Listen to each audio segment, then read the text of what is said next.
আসসালামু আলাইকুম ওরহমতুল্লাহ। 10 মিনিট মাদ্রাসায় আপনাকে স্বাগতম। আজ আমরা জানব যে সহজ আমলে আল্লাহর সন্তুষ্টি মিলে। শ্রেষ্ঠ সৃষ্টি হিসেবে আমার আচার আচরণ, কথাবার্তা, এক কথায় সর্বক্ষেত্রে আমি হব শ্রেষ্ঠ। এছাড়া আমাদেরকে আল্লাহ তাআলা সৃষ্টি করেছেন তার ইবাদতের জন্য, অথচ আজ আমরা আমাদের সৃষ্টির উদ্দেশ্য ভুলে নানান মন্দ কাজে লিপ্ত রয়েছি। এমন কোনো অন্যায় কাজ নেই যা আমার দ্বারা সংগঠিত না হচ্ছে। বিশেষ করে আজ আমাদের মাঝে দয়ামায়া এতটাই কমে গেছে যে আমার প্রতিবেশী কেউ না খেয়ে দিনাতিপাত করলেও তার প্রতি আমাদের হৃদয় থেকে সামান্যতম দয়া প্রদর্শনের বহিঃপ্রকাশ ঘটে না। হাদিসে বর্ণিত হয়েছে, হযরত আব্দুল্লাহ বিন মাসউদ রাদিয়াল্লাহু তাআলা আনহু বর্ণনা করেন, রাসূলুল্লাহ সাল্লাল্লাহু আলাইহি ওয়াসাল্লাম বলেছেন, সকল সৃষ্টি প্রাণীকুল আল্লাহর পরিবার পরিজন। অতএব আল্লাহ তাআলার কাছে তার সৃষ্টিজীবের মাঝে সেই প্রিয়ভাজন যে তার অধীনস্থ ও সৃষ্টিজীবের সাথে দয়ার আচরণ করে এবং তাদের প্রয়োজনের প্রতি যত্নবান থাকে। মিশকাত। অপর একটি বর্ণনায় পাওয়া যায়, হযরত আলী রাদিয়াল্লাহু তাআলা আনহু থেকে বর্ণিত, মহানবী সাল্লাল্লাহু আলাইহি ওয়াসাল্লাম বলেছেন, একজন মুসলমানের কাছে অপর মুসলমানের 6টি অধিকার প্রাপ্য। নম্বর 1, তার সাথে সাক্ষাৎ হলে আসসালামু আলাইকুম ওয়া রাহমাতুল্লাহ বলা। নম্বর 2, সে হাঁচি দিলে ইয়ারহামুকাল্লাহ বলা। নম্বর 3, সে অসুস্থ হলে তার সেবার জন্য যাওয়া। নম্বর 4, সে ডাকলে তার ডাকে সাড়া দেওয়া। নম্বর 5, সে মারা গেলে তার জানাজায় শামিল হওয়া। নম্বর 6, নিজের জন্য যা পছন্দ করো অপরের জন্য তাই পছন্দ করা আর তার অবর্তমানে তার কল্যাণ কামনা করা।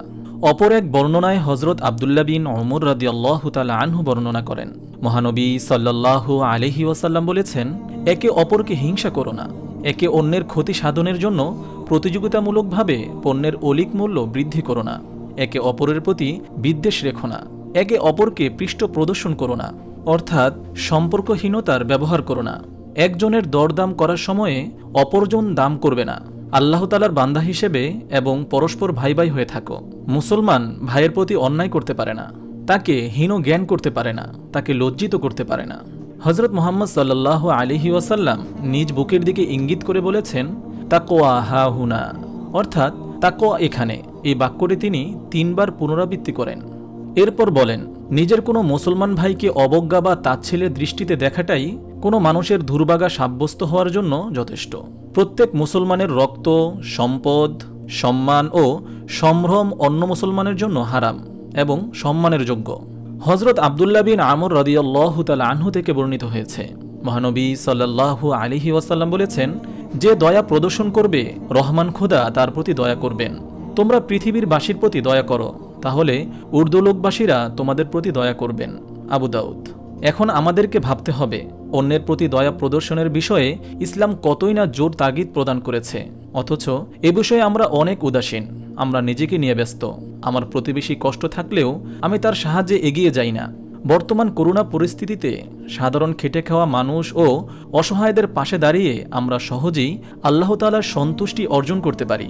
তাই আসুন, যার যার সামর্থ্য অনুযায়ী অসহায়দের সাহায্যে এগিয়ে আসি। আল্লাহ তাআলা আমাদের সকলকে সৃষ্টির সেবা করার তৌফিক দান করুন। আমিন। আপনি যদি এরকম ভিডিও আরও পেতে চান তাহলে এই চ্যানেলটি সাবস্ক্রাইব করে পাশে রাখা বেল আইকনটি অন করে দিন।